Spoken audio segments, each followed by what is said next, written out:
भक्त के अधीन भगवान एक कसाई था सदना। वह बहुत ईमानदार था। वो भगवान के नाम कीर्तन में मस्त रहता था। यहाँ तक कि मांस को काटते बेचते हुए भी वह भगवान नाम गुनगुनाता रहता था। एक दिन वह अपनी ही धुन में कहीं जा रहा था कि उसके पैर से कोई पत्थर टकराया। वह रुक गया। उसने देखा एक काले रंग के गोल पत्थर से उसका पैर टकरा गया है। उसने वह पत्थर उठा लिया व जेब में रख लिया, यह सोचकर कि यह मांस तौलने के काम आएगा। वापस आकर उसने वह पत्थर मांस के वजन को तौलने के काम में लगाया। कुछ ही दिनों में उसने समझ लिया कि यह पत्थर कोई साधारण नहीं है। जितना वजन उसको तौलना होता, पत्थर उतने वजन का ही हो जाता है। धीरे धीरे यह बात फैलने लगी कि सदना कसाई के पास वजन करने वाला पत्थर है। वह जितना चाहता है पत्थर उतना ही तौल देता है।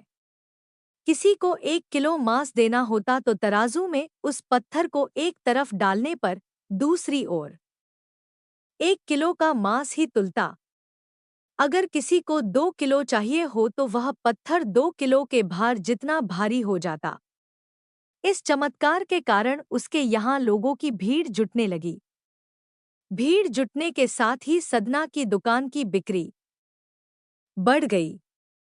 बात एक शुद्ध ब्राह्मण तक भी पहुंची। हालांकि वह ऐसी अशुद्ध जगह पर नहीं जाना चाहता थे जहां मांस कटता हो व बिकता हो, किंतु चमत्कारिक पत्थर को देखने की उत्सुकता उसे सदना की दुकान तक खींच लाई। दूर से खड़ा वह सदना कसाई को मीट तोलते देखने लगा। उसने देखा कि कैसे वह पत्थर हर प्रकार के वजन को बराबर तोल रहा था। ध्यान से देखने पर उसके शरीर के रोने खड़े हो गए। भीड़ के छटने के बाद ब्राह्मण सदना कसाई के पास गया। ब्राह्मण को अपनी दुकान में आया देखकर सदना कसाई प्रसन्न भी हुआ और आश्चर्यचकित भी।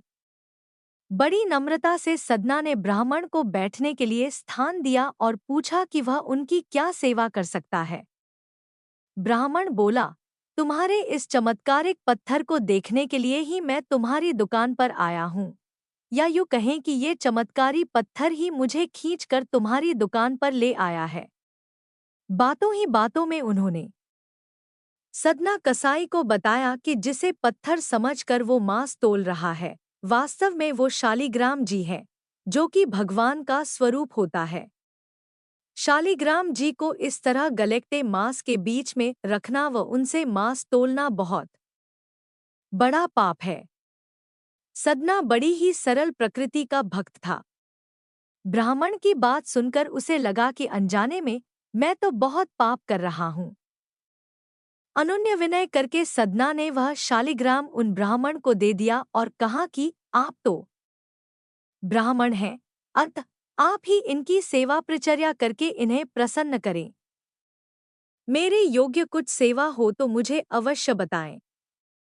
ब्राह्मण उस शालिग्राम शिला को बहुत सम्मान से घर ले आए। घर आकर उन्होंने श्री शालिग्राम को स्नान करवाया, पंचामृत से अभिषेक किया व पूजार्चना आरंभ कर दी। कुछ दिन ही बीते थे कि उन ब्राह्मण के स्वप्न में श्री शालिग्राम जी आए व कहा, हे ब्राह्मण, मैं तुम्हारी सेवाओं से प्रसन्न हूँ, किंतु तुम मुझे उसी कसाई के पास छोड़ आओ।